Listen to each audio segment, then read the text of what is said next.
Hello everyone. आज हम लोग एचआईवी के बारे में बात करने वाले हैं और एड्स के बारे में बात करने वाले हैं।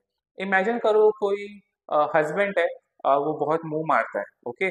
और उसकी वाइफ प्रेग्नेंट है और उसको एचआईवी हो गया और वो अपने बच्चे को भी एचआईवी दे सकता है ना, है ना।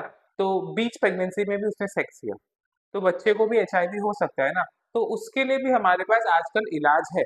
तो अब आप अगर स्टार्टिंग से अगर इस वीडियो को देखते रहोगे तो आपको बहुत कुछ सीखने को मिलेगा, आम आदमी को भी बहुत कुछ सीखने को मिलेगा इस वीडियो से, ओके।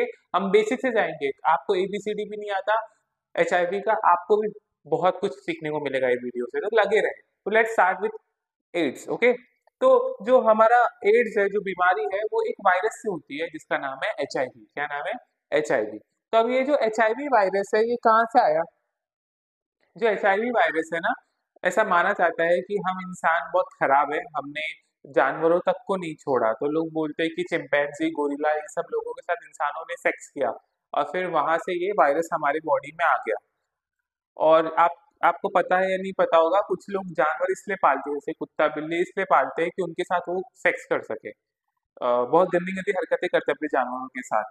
तो वैसे ही वो जानवरों के साथ जब रोमांस कर रहे थे, सेक्स कर रहे थे, तो वहां से ये एचआईवी वायरस इंसानों में घुस गया। ऐसा लोग मानते हैं, ऐसे कुछ कुछ साइंटिस्ट मानते हैं।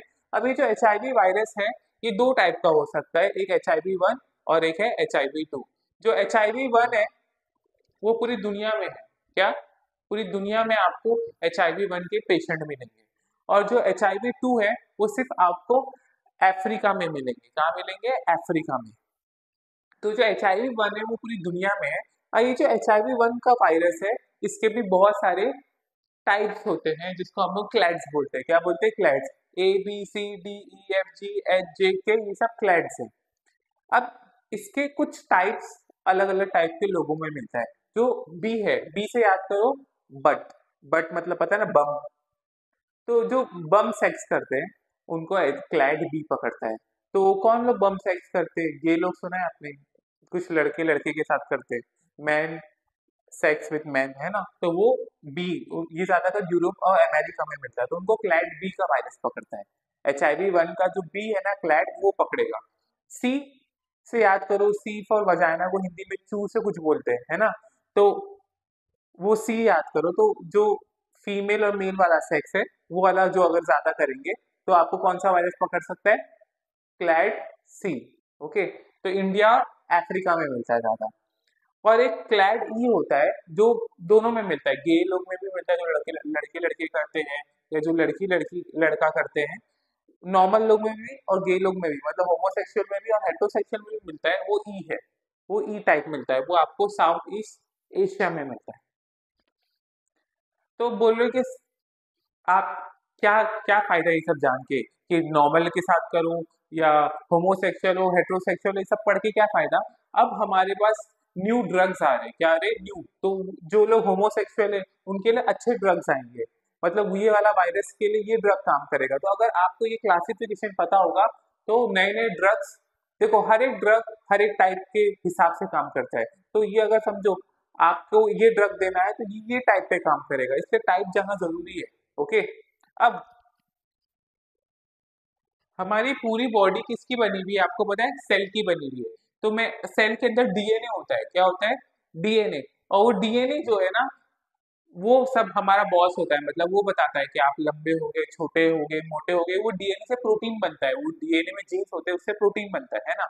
तो वो डीएनए से प्रोटीन बनता है। वो हमारे सेल के राजा महाराजा है। हमारी पूरी बॉडी सेल की बनी हुई है, उसके अंदर डीएनए रहता है। वो डीएनए राजा महाराजा की तरह है, उससे प्रोटीन बनता है। तो एचआईवी वाला शाण है, वो क्या बोलता है, क्यों नहीं मैं ये डीएनए में ही अपना डीएनए घुसा दूं, मैं राजा महाराजा क्यों नहीं बन जाऊं, मैं इस सब पे राज क्यों ना कर लूं। तो एचआईवी वायरस का ये मोटिव होता है। तो अभी देखते हैं, हम हमारे सेल की वीडियो देख रहे हैं कि हमारा शरीर किससे बना है। हमारा शरीर सेल से बना हुआ है और सेल्स प्रोटीन बनाते हैं। तो ये हमारा वीडियो है सेल, सेल का।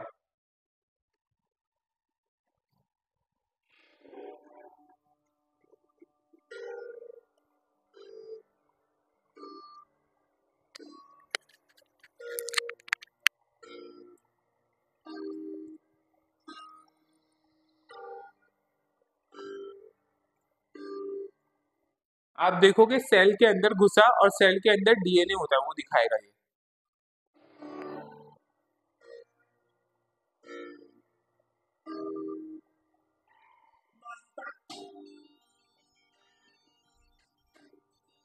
ये सेल डीएनए का बना है, डीएनए जीन्स का बना है, तो वो जीन दिखा रहा है आपको, और ये जीन से कैसे प्रोटीन बनता है वो भी दिखाएगा।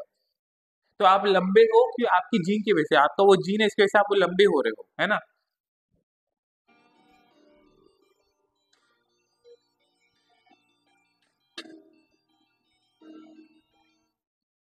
हमें वो सब नहीं जानना है, पर मैं आपको इतना बता रहा हूँ कि हम सब सेल के बने हैं, और सेल के अंदर डीएनए होता है, और डीएनए से अंदर जीन होते हैं, और जीन से प्रोटीन्स बनता है। अब ये जो डेढ़ साड़ा वायरस है, ये क्या चाहता है, ये वायरस जो है ना, ये चाहता है कि वो महाराजा बन जाए। हमारा जो सेल है ना, हमारा सेल का जो डीएनए है ना, वो अपना डीएनए उधर घुसा देगा, और वो अपने बच्चे पैदा करेगा, और हमारा डीएनए बेचारा फेल हो जाएगा, समझ रहे हो। तो वो राजा बनना चाहता है। तो एक वीडियो है फनी वाली, वो भी देखिए आप। वो तैयार। हम तो तैयार ही हैं। पर किस लिए? राजा की मौत के लिए। क्यों बीमार है? समझो, वो जो ऊपर जो शेर बैठा है वो एचआईवी वायरस है। वो क्या बोलता है कि हम राजा बनेंगे। अब बाकी सब लोग, मतलब वो राजा बन जाएगा सेल का, तो वो बच्चे पैदा करेगा वहां पे, उस पर हुकूमत चलेगा। तो एचआईवी वायरस का भी सपना ये है कि हमारे डीएनए में घुस जाना है, और वहां पे बच्चे पैदा करना है। अब पर कौन से सेल के अंदर, टी सेल के अंदर, वो हम पढ़ेंगे बाद में। नहीं, हम मारेंगे उसे और सिम्बा को भी। सही कहा। भला किसे चाहिए राजा? राजा को खा जा, राजा को खा जा। बेवकूफों, राजा तो होगा ही। पर गुरु तुमने तो कहा था कि हम बनेंगे राजा, जो देगा साथ, शाही कबाब खाएगा दिन रात। राजा हो तो राजा की आप समझे कि वो राजा बनना चाहता है ना। पर अभी देखो, हमारी बॉडी में कोई भी वायरस आया, उसको मैक्रोफेज जेनेटिक सेल पकड़ेंगे और अपने बाबू के पास लेके जाएंगे, और फिर बाबू एक्शन लेगा। पर एचआईवी वायरस बहुत शाना है, वो इन दोनों के अंदर घुसेगा, छुप जाएगा, और उसके बाबू तक पहुंचेगा, और बाबू को ही खत्म कर देगा, समझ रहे हो। तो वो सेल हमारी बॉडी में कम हो जाते हैं। तो ये एक हॉलमार्क है एचआईवी का, इससे हमें मालूम पड़ जाता है बंदे को एचआईवी है, समझे आप। तो जरा हम देख ले, वो डेंड्रिटिक सेल कैसा दिखता है। तो ये डेंड्रिटिक सेल है, ये वायरस को पकड़ रहा है, खा रहा है, अब इसको लेके जाएगा अपने बाबू के पास, जिसका नाम है टी सेल।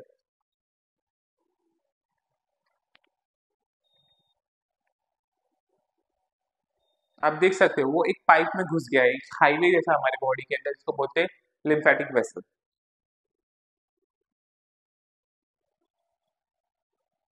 वो चुपके चुपके अपने बाबू के पास जा रहा है, उसका नाम है टी सेल।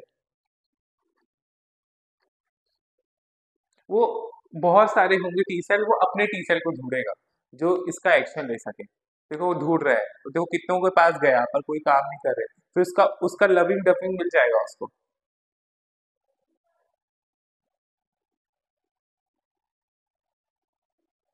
और वो एक्टिवेट कर देगा उसको।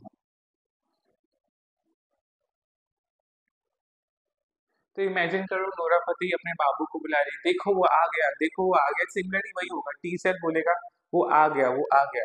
तो वो एक वीडियो देख लेते हैं, थोड़ा फनी। देखो देखो वो आ गया।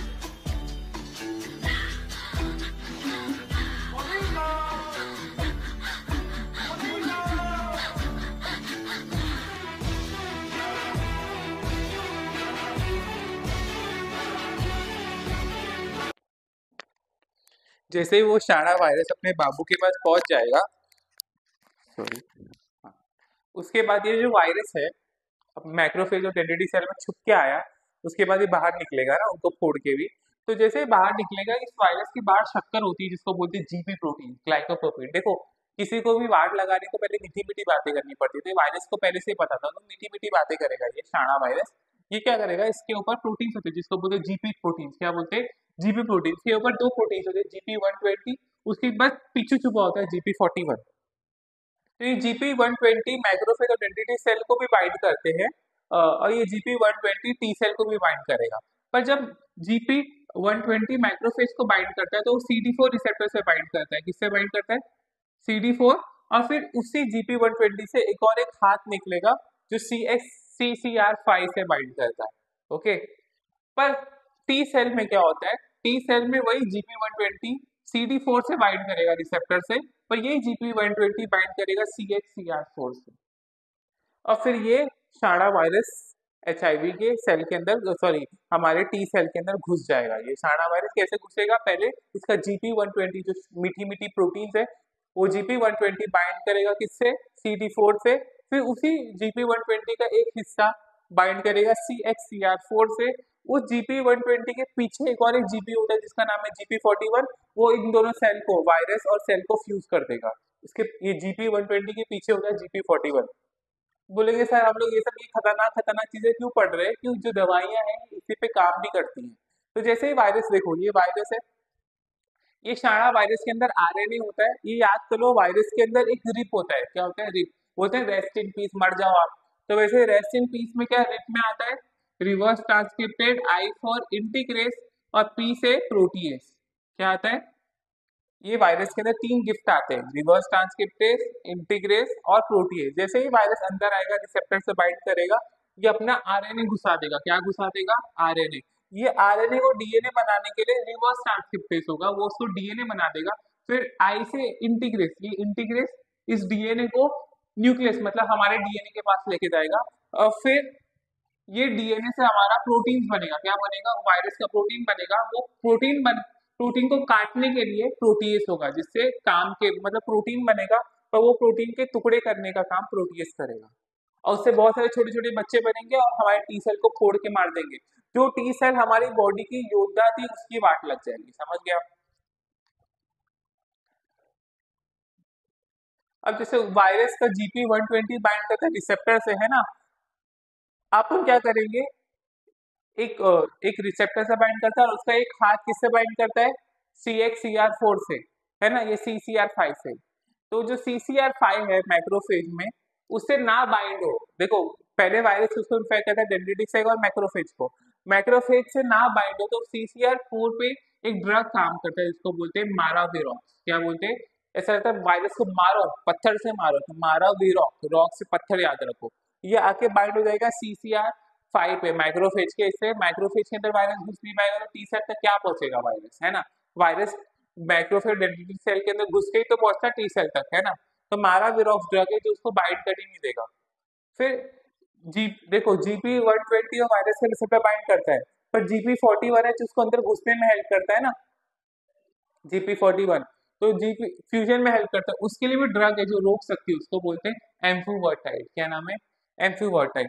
फिर वो वायरस का डीएनए, आरएनए का डीएनए बनता है। डीएनए को डीएनए ना बनने के लिए कौन चाहिए अपने को, रिवर्स ट्रांसक्रिप्टेज ना, उसको रोकने के लिए भी ड्रग्स है जिसको बोलते हैं डेलाविटाडाइन, नेविरापाइन। अब हम लोग डीएनए बनाए, डीएनए की भाषा होती है ना, वो भाषा में नकली भाषा भी घुसा सकते हैं अपन। तो नकली भाषा घुसाएंगे तो डीएनए नहीं बन पाएगा, है ना, डीएनए बनेगा तो कचरा बनेगा। तो ड्रग्स है तो डीएनए की भाषा की तरह काम करते हैं, पर डीएनए की गलत भाषा है। तो क्या है वो ड्रग का नाम, लेमिविडीन, जाइडोवुडीन, डाइनोसिन, स्टावुटुडीन। ये सब ड्रग्स हैं जो डीएनए की भाषा, ये जो डीएनए की भाषा बन रही है ना, ये भाषा में एड़ी टेढ़ी भाषा चली जाएगी। और एड़ी टेढ़ी भाषा कैसे, वो डीएनए सही से बन ही नहीं पाएगा, और डीएनए नहीं बन पाएगा तो फिर ये वायरस क्या इन्फेक्ट करेगा। तो ये सब ड्रग्स हैं जो काम करती है। फिर डीएनए से प्रोटीन बनता है, प्रोटीन काटने के लिए प्रोटीएस होती है, तो प्रोटीएस को रोकने के लिए भी ड्रग्स है। एक का नाम इंडिनावीर है, एक का नाम है रिटोनोवीर। ऐसे याद करो, इंडिया में कोई रो रहा है तो इंडिनावीर और रिटोनोवीर, ये सब ड्रग्स हैं जो वायरस के अलग अलग स्टेज पे काम करती है। पर सैडली क्या है मालूम, ये सब ड्रग्स जिंदगी भर खानी पड़ेगी। एचआईवी का फुल टाइम इलाज भी हमारे पास जिंदगी भर खानी पड़ेगी। शायद आने वाले 10-15 साल में हम इसका इलाज लेके आ जाए, पर फिलहाल हमारे पास इसका कोई इलाज नहीं है। इसका इलाज क्या होगा, हम ऐसा टी सेल चुरा देंगे, उसका जीन काट देंगे, जो जो प्रोटीन है ना, वायरस का प्रोटीन GP120 बाइंड करता है रिसेप्टर से, फिर एक रिसेप्टर से बाइंड करता है जिसका नाम है CXCR5, है ना, CXCR4 और CCR5। तो वो दो रिसेप्टर का जीन ही काट देंगे आपको। ऐसा अपनी बॉडी से टी सेल चुराएंगे, एक काम करेंगे, टी सेल चुराएंगे और ये रिसेप्टर CXCR4 को काट देंगे उसका जीन, उसके से जो फिर वो टी सेल को हम लोग वापस शरीर में डाल देंगे, तो वो वायरस अंदर घुस ही नहीं पाएगा। तो वायरस घुस ही नहीं पाएगा तो क्या बच्चे पैदा करेगा। दुनिया में कुछ लोग हैं जिसके पास ये रिसेप्टर नहीं होते, इसलिए उनको बीमारी नहीं होती, है ना। जो हमारे न्यूक्लियोटाइड घुसाए थे ना एड़े टेढ़े, उस ड्रग्स को बोलते हैं NRT है, जिसका नाम है न्यूक्लियोटाइड रिवर्स ट्रांसक्रिप्टेज इनहिबिटर। और कुछ ड्रग होते हैं जो न्यूक्लियोटाइड नहीं घुसाते, तो भी वो इस आंटी को काम करते हैं, जो डीएनए बनाती है ना आरएनए से डीएनए, वो आंटी पे काम करते हैं, उसको बोलते हैं NNRTIS, नॉन न्यूक्लियोटाइड। ये न्यूक्लियोटाइड था, वो नॉन न्यूक्लियोटाइड थे, ओके। अब कोई माँ है, उसको उसका हस्बैंड ने, तो समझो वो माँ चार चार मंथ की प्रेग्नेंट थी, 5 मंथ की प्रेग्नेंट थी, उसके हस्बैंड ने सेक्स किया, उस हस्बैंड का HIV था, तो बच्चे को भी हो जाएगा ना। तो मैको ने कुछ रूल्स बनाए हैं, तो उस माँ को ड्रग्स खाने पड़ेंगे, ये HIV के ड्रग्स खाने पड़ेंगे। अगर वो HIV के ड्रग्स खाती है तो बच्चे को बहुत कम चांस है HIV होने का। तो तो क्या होता है, अगर कोई माँ है जो कोई दवा नहीं ले रही है और अपने बच्चे को दूध भी पिला रही है और दवा नहीं ले रही, उसको HIV है, तो बच्चे को कितना परसेंट चांस है, 30 से 45% चांस है उसको HIV हो जाएगा। अगर कोई माँ है जो दवा नहीं खा रही पर अपने बच्चे को दूध भी नहीं पिला रही है, तो 20 से 25% चांस है वो अपने बच्चे को HIV दे सकती है। मतलब दूध पिलाने से भी कितना HIV हो सकता है। समझो कोई औरत है जो बच्चा दे चुकी है और उसके बाद उसको HIV है और दूध पिला रही है, तो HIV उस बच्चे को जा सकता है। अगर कोई माँ है वो दवा खाती है, ART है, HIV की दवा खा रही है, उसको HIV था और वो बच्चे को ब्रेस्ट फीड करे, दूध पिला रही है, तो 2% चांस है। और एक माँ है जो दवा खा रही है पर बच्चे को दूध नहीं पिला रही, दवा भी खा रही है, बच्चे को दूध भी नहीं पिला रही है, तो 1% चांस है। तो बोलोगे सर दूध पिलाओ या ना पिलाओ, और दवा खाओगे तो चांस में खाली 1% का डिफरेंस है। अगर दूध पिला रही है, दवा भी खा रही है, तो 2%, दूध नहीं पिला रही, दवा खा रही है, तो 1%। तो बोलोगे आप क्या सोचोगे, दवा खिला रहे और दूध भी नहीं पिलाओ तो सिर्फ 1% चांस है बच्चे को HIV होगा ना। पर मैं ऐसा बोलूंगा आप दूध पिलाओ, माँ लोग को बोलेंगे दूध पिलाओ, क्यों? सिर्फ 1% चांस ही तो बढ़ रहा है।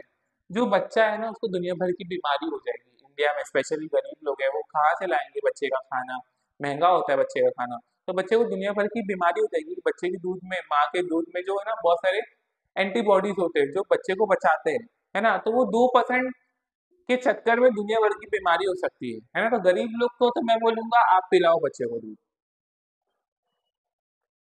तो जैसे ही माँ को मालूम पड़ गया HIV, तो माँ के अंदर 3 ड्रग्स का रेजिम चालू कर दे। एक को बोलते हैं टिनोफिर, एक को बोलते हैं लेमिवुडीन और एक को बोलते हैं इफावेरेंस। ये तीनों ड्रग चालू कर देंगे जिससे बच्चे को HIV ना हो।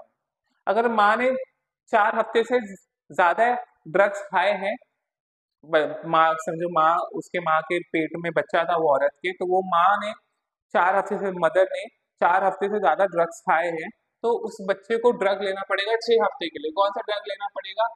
नेविरापाइन। कौन सा लेना पड़ेगा ड्रग? नेविरापाइन। अगर उस औरत ने सिर्फ 4 हफ्ते से कम दवा खाई थी एड्स की प्रेगनेंसी में, तो उसको खाना, उसको 12 हफ्ते तक ये दवा बच्चे को लेना पड़ेगा, नेविरापाइन। अगर वो औरत है, उसे नेविरापाइन लास्ट टाइम अपने, मतलब वो औरत का पहले भी बच्चा हुआ था, वापस बच्चा हो रहा था, पहले बच्चे में नेविरापाइन खाया था, तो दूसरे दूसरे बच्चे के लिए उसको जाइडोविडिन लेना पड़ेगा।